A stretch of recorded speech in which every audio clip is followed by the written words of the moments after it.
Quels que soient les événements de la vie, les actions qu'on effectue, quels que soient nos traits de personnalité, il y a toujours des conséquences, positives, négatives.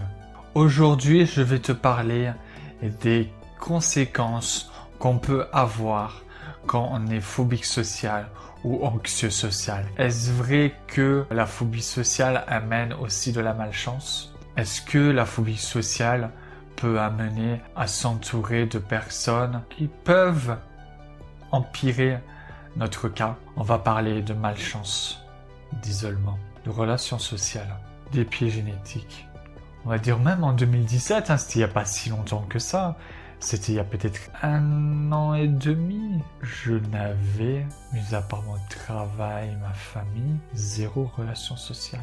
Et je t'explique cela parce que la phobie sociale peut, je dis bien peut, amener à l'isolement. Alors elle peut amener, comme dans mon cas, à l'isolement total. Et elle peut amener aussi à être plus isolé que la moyenne. Plus on s'isole et plus on restreint notre zone de confort, on rapetit de plus en plus notre prison dorée autour de nous. Et notre challenge premier, c'est les relations sociales. Notre phobie sociale, c'est parce que on a peur dans les relations sociales, on a diverses peurs, comme la peur du rejet, etc., etc., etc.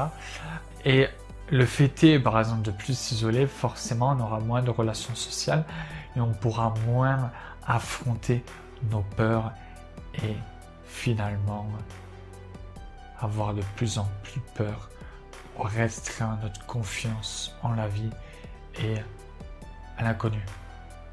J'ai réussi à faire disparaître cette conséquence, tu peux aussi.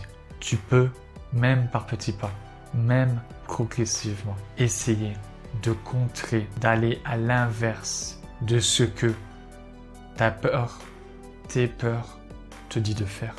Après, en dernier, on va parler de chance et de malchance. Sur la deuxième conséquence, on va parler toujours de relations sociales.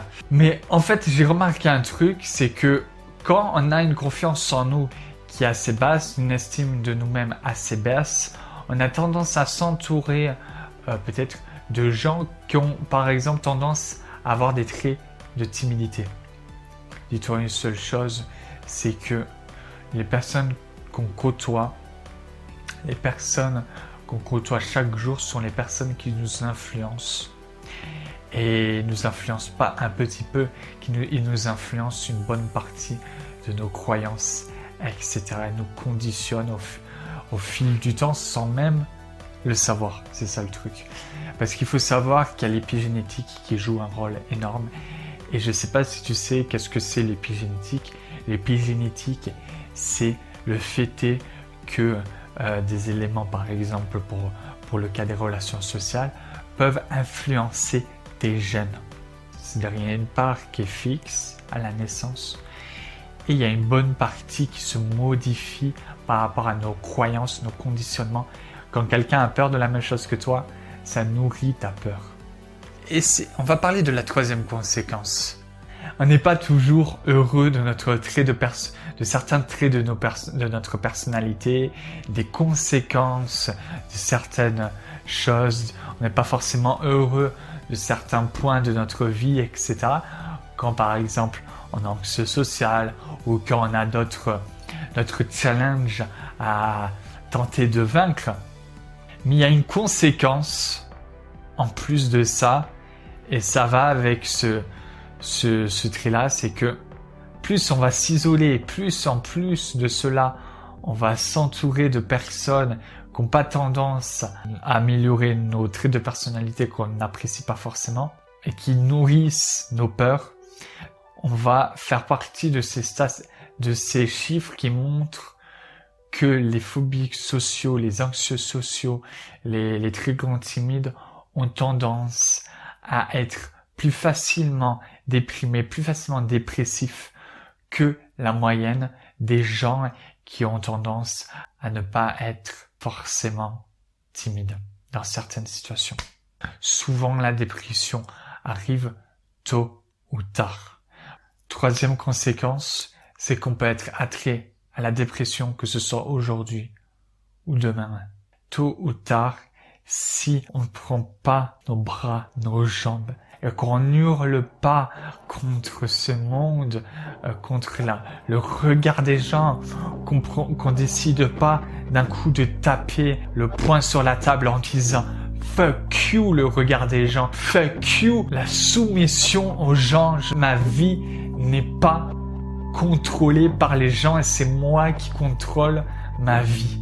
Si on ne se dit pas ça un jour ou l'autre, on aura tendance à toujours plus s'isoler, à toujours plus s'entourer de personnes qui vont nourrir nos peurs.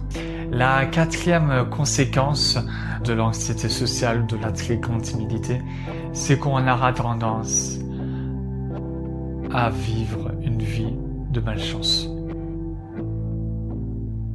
On aura tendance à moins voir les opportunités. On aura tendance à moins voir les opportunités. Pour quelle raison? C'est que plus on aura tendance à être focalisé sur ce qui ne va pas, sur ce qui est pas forcément, qu'on trouve pas forcément bien dans notre vie. Tous les petits trucs qui nous dérangent. Plus on se focalise sur cela. Et moins on aura tendance à voir les opportunités dans notre vie. Pourquoi? Parce que quand on est anxieux social, on a tendance à essayer d'analyser le regard des gens. Et je crois qu'on est plus concentré sur le regard des gens, sur le sentiment de rejet, le sentiment qu'on nous juge, le sentiment qu'on se moque de nous, que être focalisé sur ce qui se passe vraiment tout autour. C'est modifiable, hein.